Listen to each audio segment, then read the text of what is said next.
عمر و سعد نے آواز دی، حسین اپنے بھانجوں کی لاشیں بھی لے جاؤ۔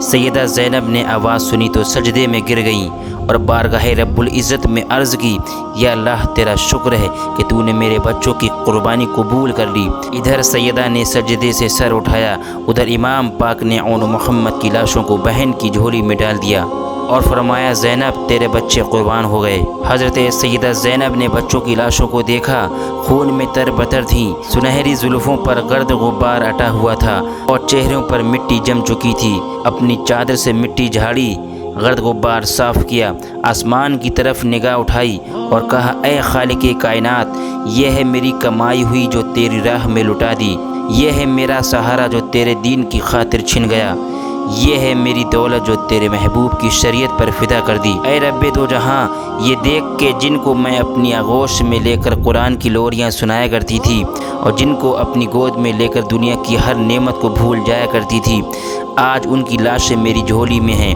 آج ان کے خون سے میری آغوش رنگین ہو گئی ہے، آج ان کے لہو سے میرا دامن سرخ ہو گیا ہے۔ اے پروردگار دو عالم، میں نے اپنی عمر بھر کی کمائی تیری راہ میں لٹا دی، میں نے اپنا چین تیرے دین کی آن پر قربان کر دیا اور میں نے نان مصطفیٰ علیہ السلام کی شریعت پر اپنے بچوں کو نثار کر دیا۔ اب میری فریاد سن، میری التجا قبول کر اور میری درخواست منظور فرما کہ میرے ان بچوں کے خون کا صدقہ قیامت کے دن میرے نان مصطفیٰ کی گناہ گار امت کو بخش دینا۔ اور پھر سیدہ زینب اپنے بچوں کی لاشوں سے لپٹ گئیں اور زار زار رونے لگیں اور کہا، اے میرے بیٹو، تم میرے دل کا چین تھے، میرے سینے کا قرار تھے اور میری آنکھوں کا نور تھے۔ اون محمد خوش قسمت ہو کہ اللہ کی راہ میں قربان ہو گئے ہو، دین کی خاطر جان دے گئے ہو اور حق کے لیے شہادت پا گئے ہو، اور میں بھی خوش نصیب ہوں کہ تم جیسے نیک اور بہادر اور جانثار بیٹے میرے پیٹ سے پیدا ہوئے، اور آج میں خوش ہوں کہ تم نے مجھے دونوں جہاں میں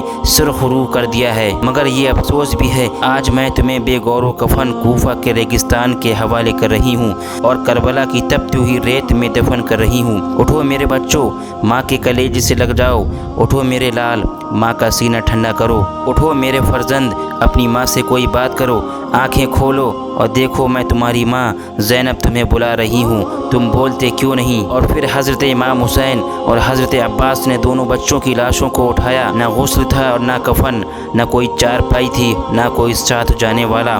اون کو عباس نے اور محمد کو نواس محمد نے ہاتھوں پر اٹھایا اور انہیں خون میں لتھڑے لتھڑے ہو کے کپڑوں میں لپیٹ کر دفن کرنے کے لیے چلے۔ خیمے میں ایک کوہرام مچ گیا، تمام کی چیخیں نکل گئیں۔ سیدہ نے عرض کی، یا حسین ذرا ٹھہر جاؤ، میں ایک بار پھر اپنے جگر کوشوں کی صورت دیکھ لوں۔ منہ سے خون آلود کپڑے اٹھائے اور لاشوں سے لپٹ گئیں، زلفوں کو چوما، لہو کے قطرے اپنی چادر پر ملے اور ایک پرسوز آہ بھری اور کہا، میرے اون محمد، ماں کو اکیلے چھوڑ کر کہاں جا رہے ہو؟ ماں کی آغوش کو بے اولاد کر کے کہاں چلے ہو؟ میں کس کو آواز دوں گی؟